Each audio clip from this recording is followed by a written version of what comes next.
Napakasama ng lahi ito. Ito yung sinabi ni Jesus sa mga Hudyo, sa mga Israelita. Bakit? Sapagkat naghahanap sila ng tanda mula sa langit. Masakit kapag sinabihang napakasama ng lahi ito. Kasi lahi yun. Bahagi yun. Sabi nga natin ng mga Israelita ay very proud sa kanilang lahi kasi maliwanag sa kanila natin sila ay lahing iniligtas ng Diyos. Ang bayan na iniligtas ng Diyos. Pero ngayon, nakita natin na napakasama ng lahi ito. No? Bakit? Sapagkat naghahanap sila ng tanda. Masama bang maghanap ng tanda? May mga science tayo. At ang ating simbahan ay nagpapahayag ng mga tanda. Kahit na yung ating pag-aantanda ng krus, ito'y tanda. Pero bakit sinabi ni Jesus na naghahanap ng tanda ang lahi ito? Naghahanap ng tanda mula sa langit. Ibig sabihin, ang makalangit na tanda,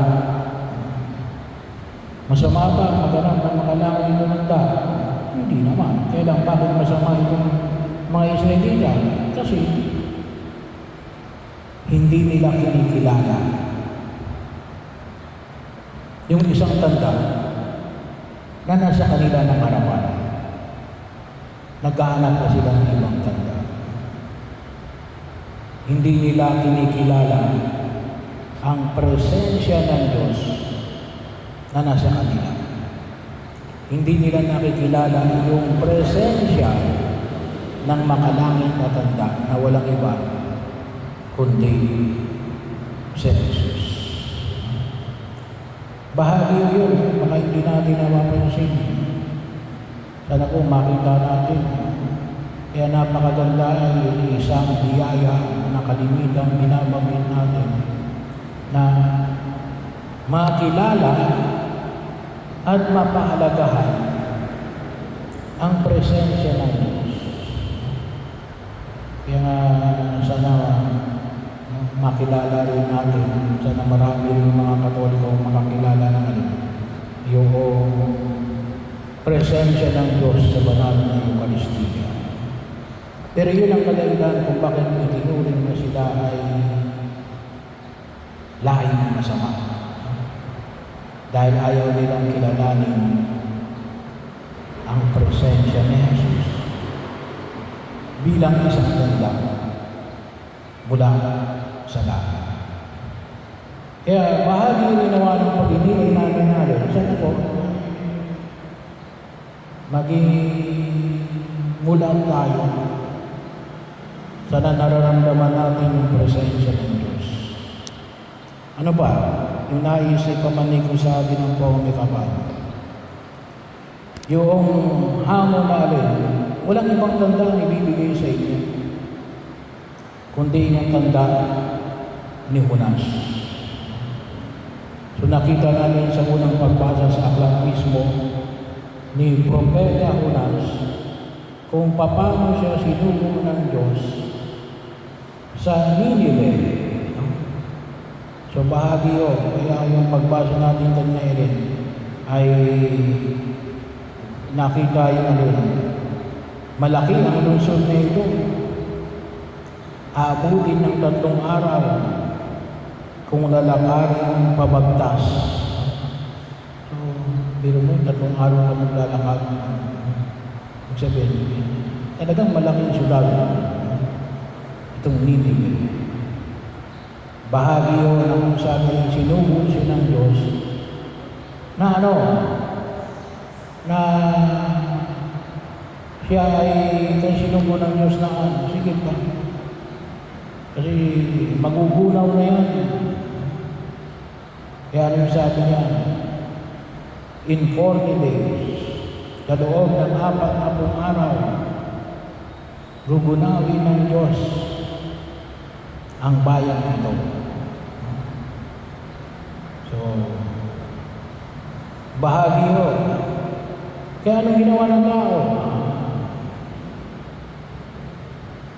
Nagsisi. Nagbago. Nagbalik loob. Kaya nga, pagkakataon na makita natin natin, ito kasi bayan na ito, Ninive. Kung sa inyo kaalaman, ito ay isang bayan na hindi Hudyo. Hindi po ito sa loob ng Israel, ang Ninive. Ito ay alin?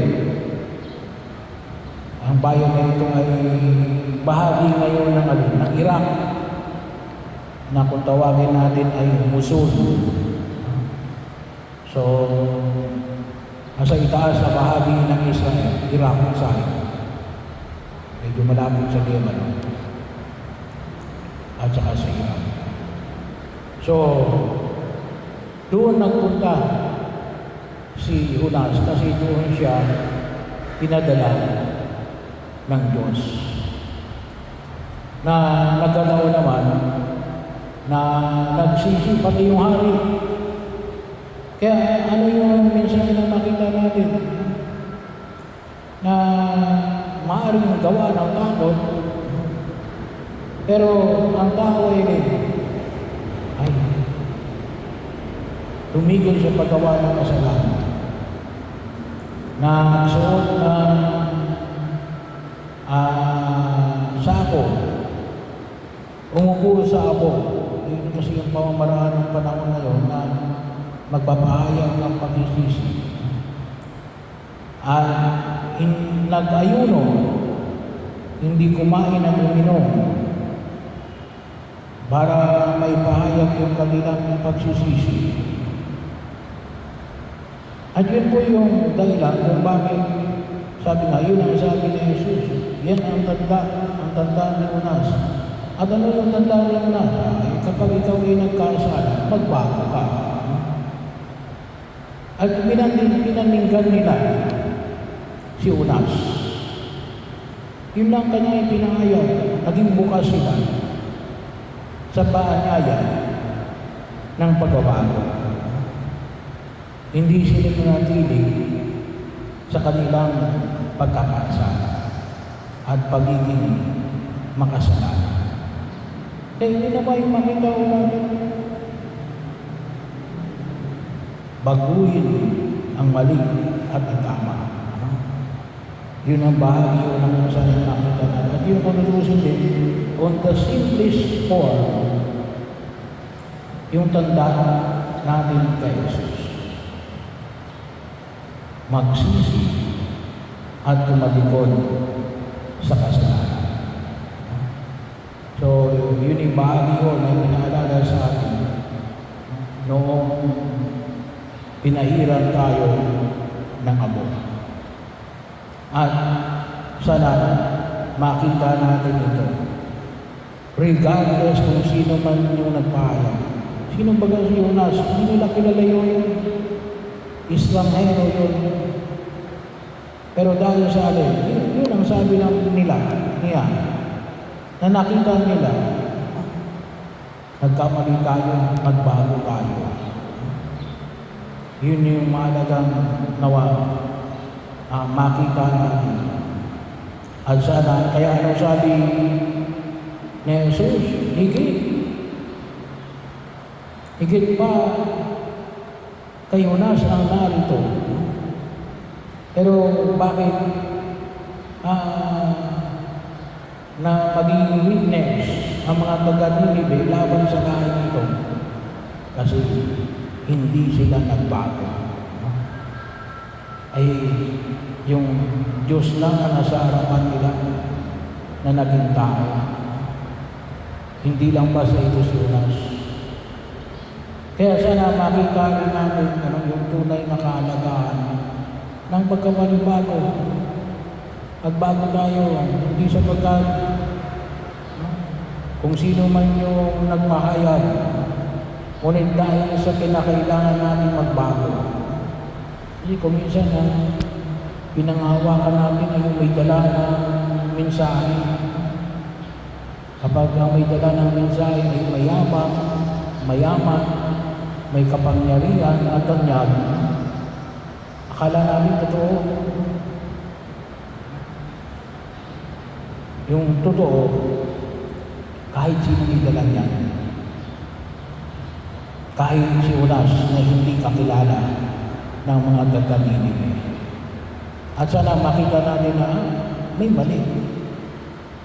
Dahil nakita natin na may mali, baguhin natin. Yun ang mahalaga.